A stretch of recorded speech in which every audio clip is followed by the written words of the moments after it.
पूर्व सांसद और बाहुबली आनंद मोहन नीतीश कुमार से जब से मिले हैं तब से यह चर्चा जोरों पर है कि जदयू में शामिल हो सकते हैं।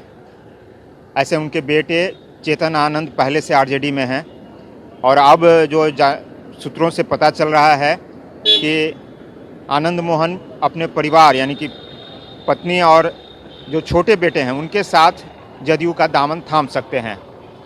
आनंद मोहन के जदयू में आने से कई लोकसभा सीटों पर जदयू को लाभ हो सकता है, लेकिन महागठबंधन के अंदर टकरार भी बढ़ सकता है, क्योंकि पिछले दिनों जो खबर आई थी लालू प्रसाद यादव ने आनंद मोहन से मिलने से साफ मना कर दिया था और उसके बाद कहीं ना कहीं मनोज झा के कविता जो ठाकुर वाली थी उसको लेकर नाराजगी साफ दिखी थी। उनके बारे में चर्चा है कि नीतीश कुमार के साथ आ सकते हैं, तो क्या इसमें है सच्चाई? कुछ है? हम कुछ नहीं कर सकते इस मामले में, हमको कोई जानकारी नहीं है।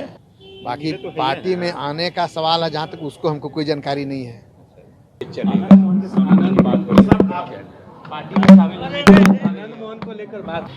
और रह गई बात आनंद मोहन जैसे नेताओं की, तो अब इनका क्रेडेंशियल समाज में खत्म हो चुका है, इनकी भूमिका समाज में खत्म हो चुकी है। अब पूरा देश राष्ट्रवाद के नए नारे पर एकदम आगे बढ़ने के लिए तैयार है। इसमें नरेंद्र मोदी जी की भूमिका है, पूरे देश भर में हमारी भाजपा की भूमिका है, दूसरे नेताओं के लिए अब इसमें कहीं कोई जगह नहीं है। आनंद मोहन जी, मुझे नहीं लगता कि अब बिहार के राजनीति में कहीं पर भी किसी भी प्रकार के फैक्टर हैं। पिछले 6-8 महीने से जिस प्रकार से वो बिहार में घूम रहे हैं उसका भी कहीं कोई बड़ा कोई प्रभाव देखने को नहीं मिल रहा है। आनंद मोहन का जहाँ तक सवाल है, आनंद मोहन को जेल से रिहाई हुई है। अब उसके लेकर नीतीश कुमार को जो आलोचना झेलनी पड़ी, सुप्रीम कोर्ट तक केस लड़ना पड़ रहा है।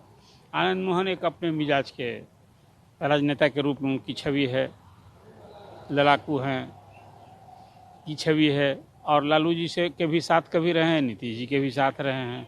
अभी जो लोकसभा का चुनाव है तो देखिए दोनों की मजबूरी है, और जब भी मिलन होता है, जो आप सवाल पूछ रहे हैं, तो खुद की ज़रूरत या किसी की मजबूरी या खुद की मजबूरी, जब भी कोई एक नेता और कोई दल का यदि एक दूसरे से मिलन विलय होता है तो उसमें दोनों की मजबूरी होती है। दोनों की ऐसा मीटिंग हुई थी, इस सब के पीछे आखिर जदयू को तो भी राजपूत वोट तो आज बाई एंड लार्ज समझा जाता है कि वो भाजपा के साथ है बिहार में, लेकिन अब कहीं उसमें तो डोरा डालने की कोशिश हो नहीं। एक समय था जबकि 4 MP बने थे राजद के, उसमें 3 ठाकुर थे, 3 राजपूत बने थे, वो आप याद करें।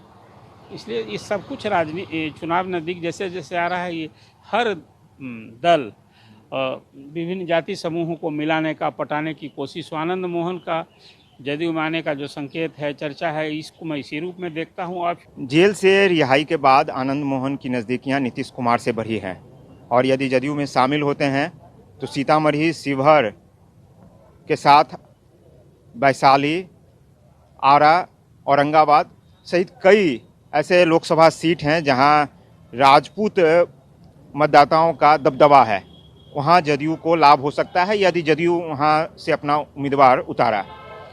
लेकिन फिलहाल अभी पार्टी के तरफ से आधिकारिक रूप से आनंद मोहन को लेकर पुष्टि नहीं की जा रही है।